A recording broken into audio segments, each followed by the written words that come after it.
Our project is on glioblastoma.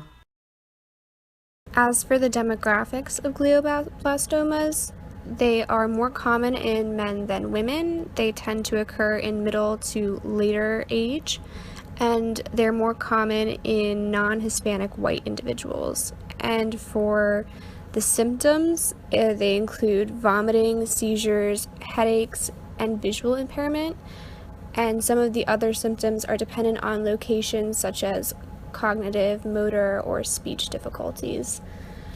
As for the diagnostic workup, some things that you could ask the patient would be whether or not they had a history of lower grade astrocytomas, a history of exposure to radiation at the head or the neck, a history of related illnesses, and imaging is often really useful in these situations, such as CT or MRI scans, and MRS and PET scans. And the prognosis is there's a median survival in adults of 11 to 15 months.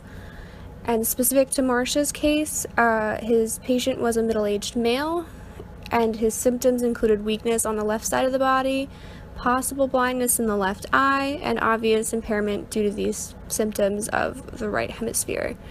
And the diagnostic workup was that he had a history of lower grade astrocytomas, and the doctor, Dr. Marsh, used imaging of the brain to track the progress of the tumors. Glioblastoma multiforme is aggressive and it infiltrates surrounding brain tissue. It develops from glial cells, specifically astrophytes, which are the cells that form the tissue that surround and protect other nerve cells found within the brain and spinal cord. The normal function is that it plays a role in making exchanges between capillaries and neurons, and essentially this helps determine capillary permeability, which influences neural functioning and info processing. They are located in the central nervous system, and the glioma cells migrate along components of the extracellular matrix, which is uniquely distributed and regulated within the brain and spinal cord. The tumor in David's brain, now cancerous, was located on the right side. Due to the location of the tumor, David's intellect and understanding remained intact. David was unable to see Dr. Marsh as he stood on the left hematopic side, considering the right side of David's brain was no longer working. For possible treatment options, Dr. Marsh considered surgery, but ultimately decided it would not be the best course of action, considering that it would not give him much longer to live, only an additional month or two. The prolonging of death and providing David with false hope is what surgery would give, rather than a quality of life that David's previous surgeries had provided him. As always, there was a risk of death during the operation.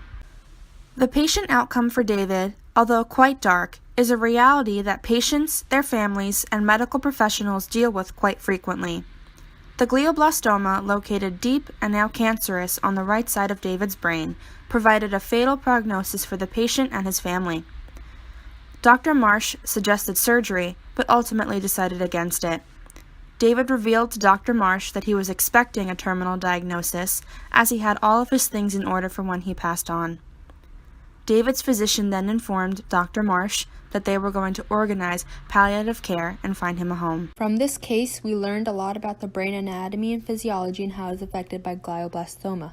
The first thing that we learned was that glioblastoma is considered a malignant tumor that metastasizes at a quick rate due to the numerous blood vessels that constantly nourish it. Since it increases at such a fast rate, it tends to go deep into the brain, making it harder to remove all the cancerous tissue during operation. The second thing that we learned was that David's intelligence and understanding were not affected by the tumor because the left side of the brain tends to control our logical thinking, and the tumor was located on the right side. And lastly, we also learned that the cerebrum is divided into left and right hemispheres. The right hemisphere is responsible for action expressed on the left side of the body, and vice versa. An example of this can be seen in David's vision. Since the tumor was located on the right side, he was facing vision loss on his left side. So some facts about Dr. Henry Marsh. He went to university at Oxford. He pioneered the first awake craniotomy, and he has worked with different neurosurgeons worldwide. And he is a British neurosurgeon, and specifically he studied medicine at the Royal Free Hospital in London. and he retired in 2015, but before that he was a senior consultant neurosurgeon at Atkinson Morley's St. George's Hospital in London. These are our sources. Thank you.